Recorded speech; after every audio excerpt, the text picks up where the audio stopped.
So you're in college and you're watching this new video and you probably are like, Wes, what the heck do I do?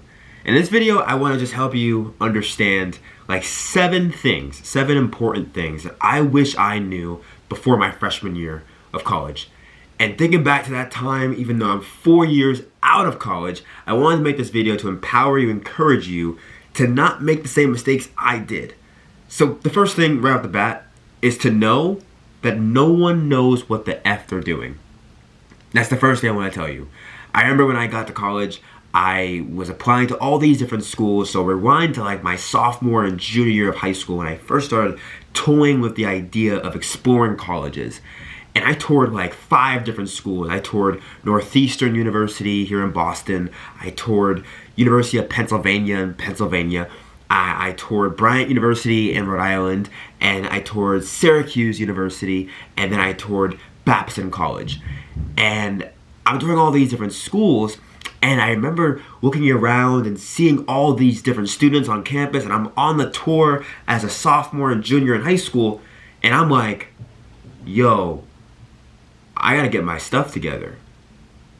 Like, yo, I gotta be on par, because if I'm not on par, if I don't get my academics together, if I don't get my extracurriculars together, I'm just gonna be on some lost vibes.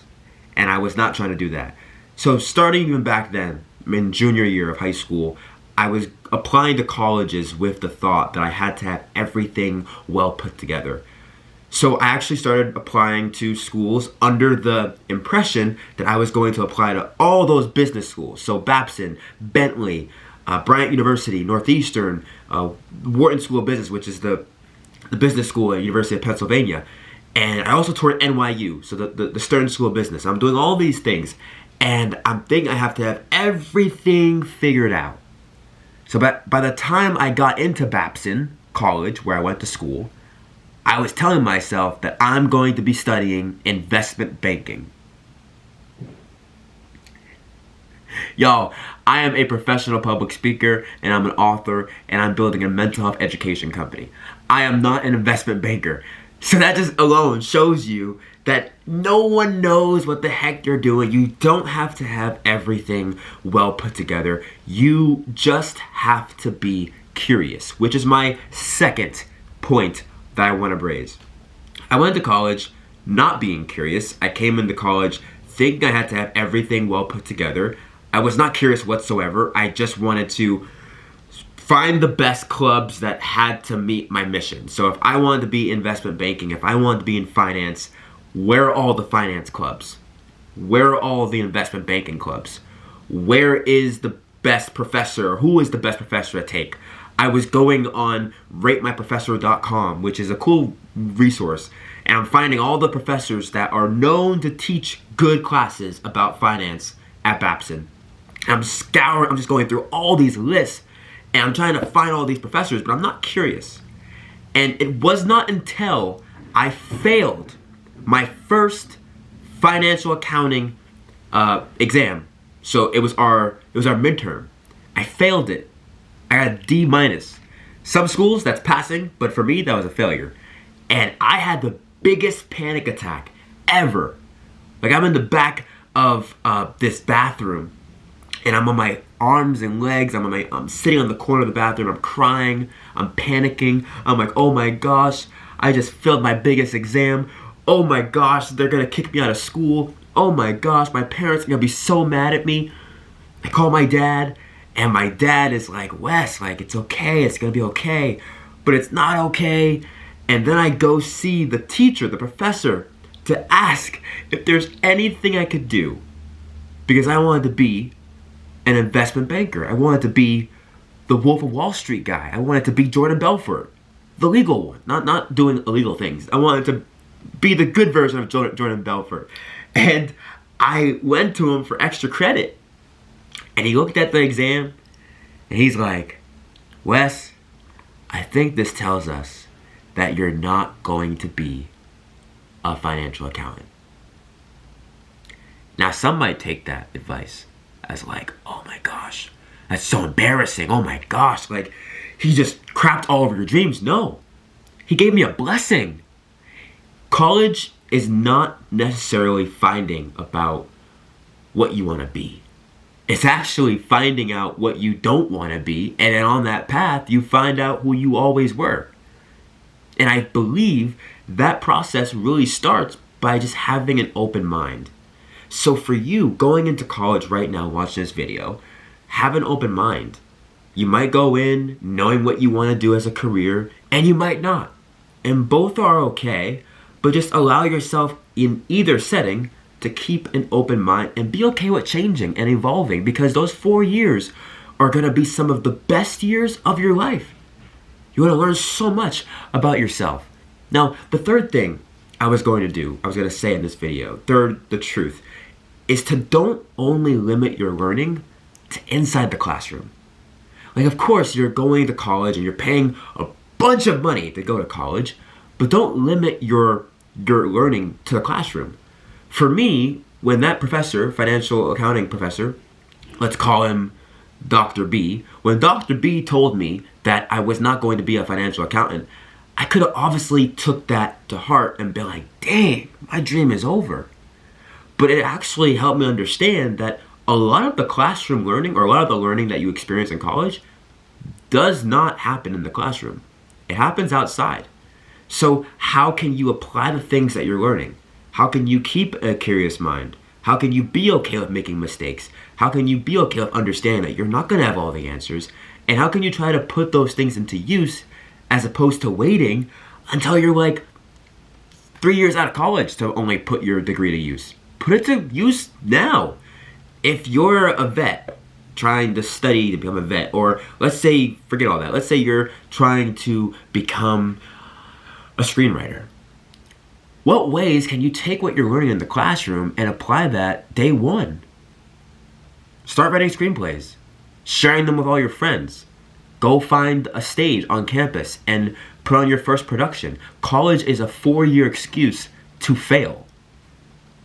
Like, I don't know where we got it all wrong. That, I can't fail because if I fail, I'm going to lose my scholarship. If I fail my scholarship, I'm going to get kicked out of college. If I get kicked out of college, I won't be a person. And I'm not a good person. I'm better off not alive.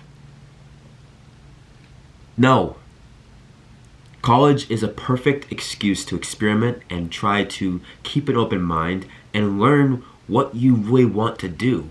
So that's what I would encourage you. Keep an open mind, but also encourage yourself to apply your learnings outside of the classroom too. Now, the other thing I wanted to mention, the fifth thing I want to mention, or is it the fourth? I lost count. Well, what I wanted to say to you is the importance of making friends. And on an asterisk, the importance of building a village of support. And that's just not the friends you meet the first week of school. That's just not your teacher or your professor. It's all of that included. And those people will change. You'll have different professors. You'll make new friends. Hey, you might graduate with the same friends you met orientation weekend, and that's awesome. But that doesn't always happen. And that's okay. Understand that things will change. Friendships included. I've definitely felt like that. I remember I came in orientation, I met a group of friends, and throughout our college years, we ended up fading apart. And now we're not really friends anymore, but I met other people who I'm still friends with, still to this day. And I'm not going to lie, it was definitely hard losing those friends that I had in college. But things happen, and you're okay. And it's okay to make new friends. And I want to add another sub-point to this. How to make new friends in college. I'll make a whole new video about that. But how to make new friends. Be okay with getting out there. What things do you like to do? If you like anime, hey, try to go find an anime club. Or if you don't have an anime club, start an anime club. And even if 3 people show up to your first meeting, those are 3 friends. There are people in your environment, on your campus, who have similar interests as you. And guess what? If you don't think that, the one thing you have in common is you're all at the same school, so you all like that school for a reason. You're all there. So that's your first thing you have in common. Already done. Try to put yourself out there. If I were you, I would go to the club fair and sign up for any club that piques your interest. Even if you don't even know how to do that thing, just be curious. Go out and do it.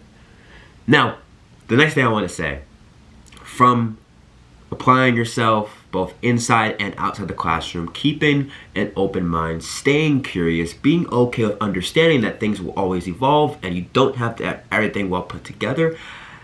The second to last thing I want to offer to all of you is you have to become better at managing your time. Time management is not talked about enough. It's not talked about enough. And if you're good at it now, great. But if you're not, I definitely recommend downloading Google Calendar or using the calendar app on your iPhone and using that as a tool to section off your time, not just for classes. If I were you, I would put all of my class schedules into the calendar, but also put your assignments, put your favorite time to watch TV, schedule self-care time, because those things can be cues for yourself to obviously prioritize mental health while getting things done. Because the important thing here about time management, you don't want to overextend yourself. Even though you're going to sign up for all these clubs and be exposed to a lot, you can't do everything. So try to find 1 to 2 clubs a semester to be a part of, and make sure that you have time to do that. Manage and balance your friendships, manage and balance your on-campus job, and your coursework, because it's going to be a lot. I'm not going to lie to you, it's going to be a lot. But when you can manage your time, when you can see the things that you have committed to, it becomes manageable. So definitely download Google Calendar.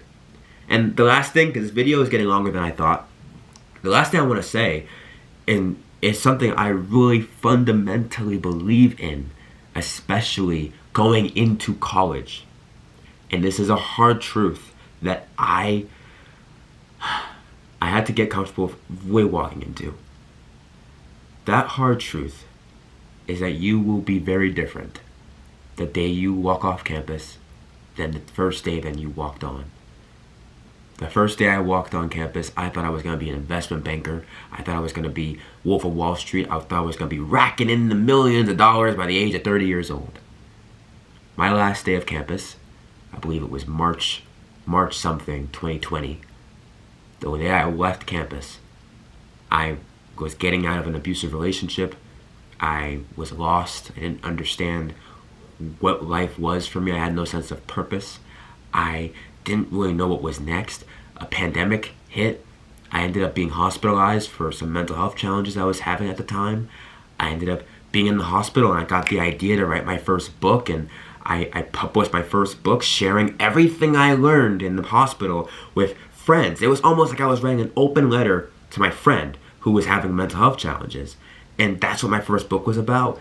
Then I got invited to speak in a middle school, and then a high school, then a college, and then before I know it, I'm sharing my story around the country, and I'm making videos like this about 7 hard truths I wish I knew in college. My point is, you're gonna change, and that's okay. And I appreciate you watching this video. And if you want to learn more or get more advice, follow this channel, click subscribe, comment below any hard truths or any questions you have below, and I'll try to answer them. But I will see you in the next video.